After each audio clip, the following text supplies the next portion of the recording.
Assalamualaikum warahmatullahi wabarakatuh. Bismillahirrahmanirrahim. Tabarakalladzi nazzala al-furqana ala 'abdihi liyakuna lil 'alamin nadhira. Allahumma shalli wa sallim wa barik ala habibika Mustafa Muhammadin wa ala alihi wa sahbihi asma'in nama ba'du.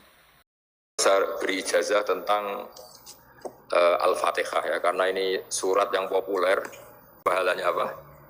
Besar. Ini beda ya, artinya selama ini mungkin Anda baca tapi monoton ya, tapi ini saya bacakan teks aslinya tentang istilahnya itu mazaya itu kelebihannya Fatihah. Ya saya baca tentang Fatihah ya, karena sampean pasti sering baca Fatihah. Supaya sekaligus jadi jimat lah gitu. Jadi kalau kamu sering di jalan-jalan yang mungkin sepi atau mungkin kan tidak semua teman Grab itu nasibnya bagus yang di Semarang Jogja. Mungkin yang di Kalimantan, di Papua kan ada yang 10 kilo gak ketemu rumah, ya kan? Ya lihat di TV itu kan kasihan kan. Sudah 10 kilo gak ketemu rumah, penumpangnya kuwekar preman tuh kan. Ini makan orang enggak kan gitu. Kan ujiannya dua. Kalau penumpangnya cantik itu ya kecoba syahwat, kalau preman takut. Jadi orang itu selalu ujian itu. Sing sedengan itu kan jarang orang itu. Jadi kalau penumpangnya perempuan cantik ujiannya itu syahwat, kalau preman ujiannya ketakutan. Kalau orang yang lemah bawa uang ujiannya kamu ingin garong. Jadi hidup itu memang semuanya ujian. Liyabluwakum ayyukum ahsanu amala. Makanya saya sering ditanya oleh teman-teman, Gus, nah ujiannya kenal wong wedok elek piye sama, kenal wong ayu ujiannya syahwat, kenal wong elek ujiannya ngenyak, itu sama-sama dosa. Syahwat ya dosa, ngenyak juga dosa. Elek keriting untuk metu ya dosa ngomong gitu. Kadang-kadang orang berpikir enak kancanan wong elek gak dosa. Kata siapa kancanan wong elek itu ya dosa karena bawaannya ngenyak. Ngenyak itu menyepelekan itu. Tak bacakan supaya sampean tahu keramatnya bismillah. Nah, sebelum saya bacakan bismillah Fatihah tak beritahu tentang ilmu tafsirnya karena ini penting sekali. Fatihah itu dawuhnya Allah, tentu itu dawuhnya Allah. Saya ulang lagi itu kalam Allah. Tapi yang sudah diberikan kesampaian ke kita semua. Sehingga seakan-akan itu menjadi dawuhnya kita ke Allah. Jangan salah loh ya. Fatihah itu dawuh Allah tapi sudah diberikan ke kita. Sehingga posisi kita itu yang punya itu. Nah, kenapa ini perlu dijelaskan? Karena nanti ada kalimat iyyaka na'budu wa iyyaka nasta'in. Kalau itu masih kalam Allah, berarti Allah ngomong ke kamu, ngendikan ke kamu, kepadamu aku menyembah. Masa Allah menyembah kamu? Nah, sehingga ilmu tafsir itu menyelesaikan itu dulu ya. Saya ulang lagi ya, sebelum sampean sering baca Fatihah, aku yakin ya sering baca. Tapi barokahnya tidak paham itu tidak pernah janggal. Enggak paham itu ya penting supaya tidak iskal, tidak janggal. Sebetulnya di kalimat itu ada yang janggal. Kalau Fatihah itu kalimatnya Allah atau kalam Allah, bagaimana dengan kata-kata iyyaka na'budu? Masa Allah ngendikan ke kita, kepadamu kami menyembah. Masa Allah menyembah kita? Maka penyelesaiannya secara ilmu tafsir gimana? Semua ulama mengatakan, bukan satu dua, semuanya mengatakan di Fatihah itu semuanya diberi kawalan kalimat. Saya ulang lagi ya, di Fatihah itu semuanya diberi awalan kalimat qulu, katakan wahai hambaku begini. Ya, katakan wahai hambaku begini. Nah, begini ini pelajaran dari Allah yang sudah diberikan ke kita. Terus kita mengatakan bismillahirrahmanirrahim, alhamdulillahirabbil, termasuk kita mengatakan iyyaka na'budu wa iyyaka nasta'in. Jangan bayangkan Allah ngendikan ke kita. Kalau Allah ngendikan kita berarti gini, wahyu ihdinas siratal mustaqim, tunjukkan saya jalan yang benar. Nah, nanti kamu terus, ya Allah, Anda aja minta tolong saya minta tolong siapa kan, jadi panjang kan. Ya, saya ulang lagi ya. Jadi itu di Ulumul Quran diterangkan gimana? Sebelum baca Fatihah, ya. Fatihah itu kalamullah, ngendikannya Allah, tapi yang sudah diajarkan ke kita dan sudah milik kita. Sehingga kalimat itu menjadi milik kita. Tapi ya kalamullah, tetap kalamullah, tapi sudah menjadi milik kita. Sudah paham ya? Ya pinter nah. Ya, karena kalau tanpa penjelasan seperti ini, Anda akan iskal. Bagaimana Allah iskal itu janggal? Bagaimana Allah mengatakan iya anak butuh? Kan jadi aneh ya?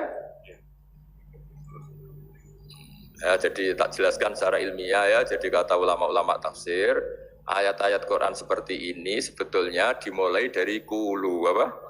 Meskipun nggak dilafatkan. Itu kan sama dengan kul huwallahu ahad Muhammad. Katakan kalau Tuhan itu satu. Ya namanya Quran itu kan kalam Allah membina nabinya, membina umatnya. Makanya dikatakan atau enggak, di sini tersembunyi kata kulu, katakan. Ya. Jadi ya ibarat apa itu? Kamu ngajari anak kamu lah. Le, panggil jenengan bapak kulo. Itu maksudnya anak itu kalimat kamu, tapi kamu ajarkan ke anak kamu. Terus anak kamu bilang, Pak jenengan bapak kulo. Nah, ketika kamu mengatakan jenengan, bukan kamu mengatakan jenengan anakku, berarti anakmu itu bapakmu kan lucu kan?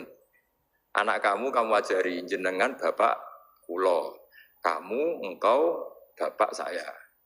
Terus anak kamu mengulang jenengan atau kamu bapak saya. Berarti itu kalimat yang kamu ajarkan, tapi sekarang sudah milik anak kamu. Kalau itu kalimat kamu kan lucu, masa anak kamu bilang bapak? Nah itu seperti itu. Jadi ulama memberi solusi atau jawaban iya karena abudu.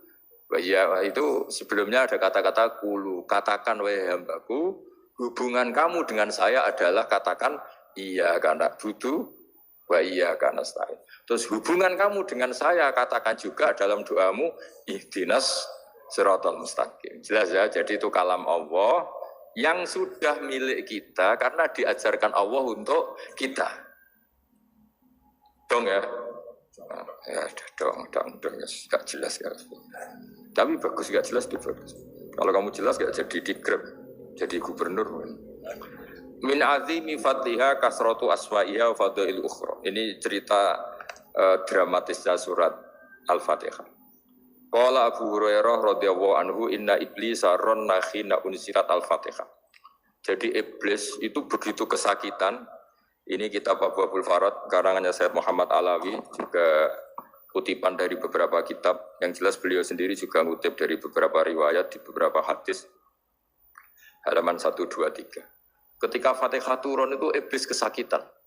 Kayak orang sakit gigi lah, tersiksa sisanya karena turunnya surat apa? Al-Fatihah. Artinya kalau Anda baca Fatihah dijiwai, maka Anda melemahkan setan, melemahkan iblis. Wa qala Mujahid, khina unzilat Fatihatul Kitab ronna, fastama indahu asyayatin. Jadi ketika Fatihah itu turun, iblis itu terkapar lah kira-kira. Sampai dijenguk banyak setan. Jadi kamarnya di ICU lah kira-kira gitu kalau sekarang itu. Entah COVID, enggak tahu. Pokoknya di ICU sampai dijenguk banyak setan. Enggak tahu bahwa apa enggak tahu. Pokoknya dijenguk banyak setan. Nah, nyangoni karena ini apa? Ketuanya apa? Pingsan, sakit. Jadi iblis itu sakit sampai dijenguk anak buahnya setan-setan. Ya, semoga kalian semua tidak kenal setan. Kalau kenal berarti teman, apa?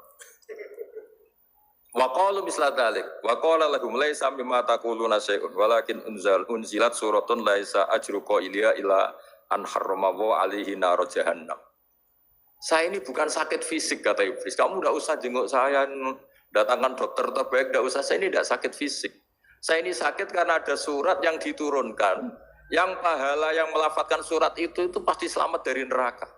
Padahal misi terbesar saya ini supaya manusia masuk neraka. Sekarang punya tamengnya. Wah pusing kan? Ya seperti orang lah, goda sampean ternyata sampean setia, itu kan pusing. Ya ternyata ada setia, itu yang akhirnya ribet kan itu.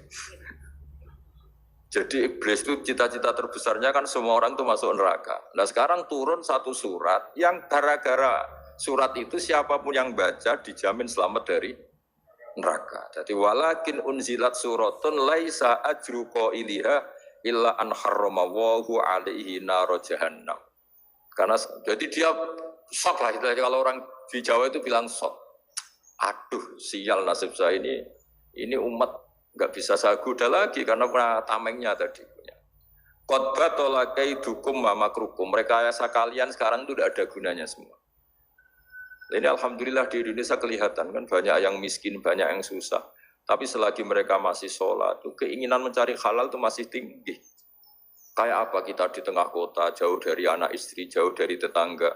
Biasanya kalau orang jauh dari anak istri, tetangga kan sakar PD. Tapi yang soleh masih banyak, sudah jauh dari keluarga tetap lurus. Loh, kalau yang dekat lurus kan wajar, konangan wong akeh.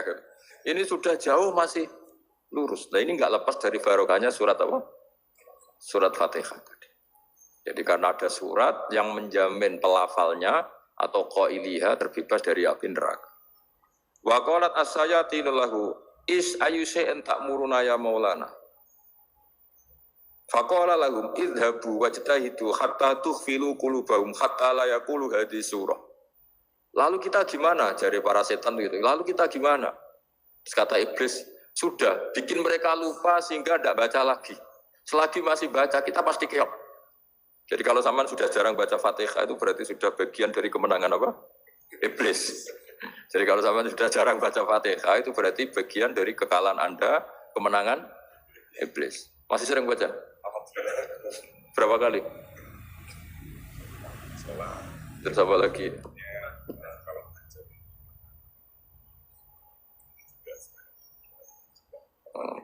Kok 5 kali dok? Berarti pas sholat fardu dok. Enggak 5 kali itu mendingan itu 17. Kamu itu ngitungnya jangan 5 ini. 5 waktu itu berarti lumayan kan? Berapa? 17 ya? Iya. 17 ya? Ya.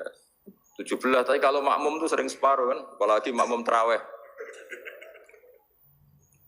Ya kan? Makmum tarawih itu bacanya Fatihah ada yang sempurna enggak ya? Ya enggak lah.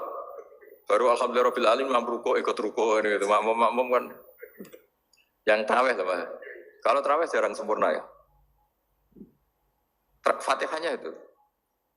Kan imam sudah ruko. Kamu bacanya Fatihah sampai mana tuh? Baru setengah ya. Ya paling pas tarawih aja kan enggak sempurna ya. Apalagi kalau imamnya sing kilat tuh waduh malah. Nah, ketika Fatihah itu sebegitu keramatnya, sebegitu topnya, itu setan rapat, singkat cerita itu, yang tadi dipimpin oleh iblis yang sedang terkapar apa? Terus tali obatnya nggak ada, cuma dia shock karena ada surat yang turun yang melafatkan itu pasti selamat dari apa? Neraka. Nah ini gimana saran Anda? Terus sarannya adalah bikin orang-orang itu lupa, tidak baca Fatihah.